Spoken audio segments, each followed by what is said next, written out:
Hello everyone. Today I will explain how to activate your deactivated Uber driver account.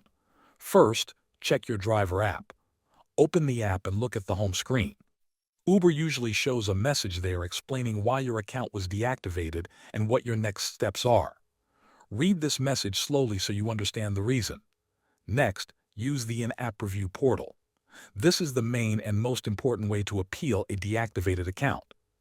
Inside the driver app, tap on the message about deactivation and look for an option to request a review or submit an appeal. Uber allows you to send extra information for a human review.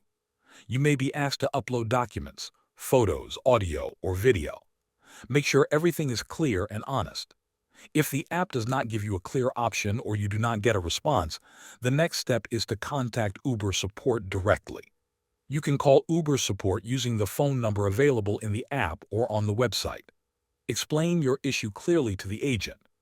If the agent does not help or gives unclear answers, it is okay to end the call and try again later with a different agent. You can also visit an Uber hub if one is available in your area. Bring your ID and any required documents.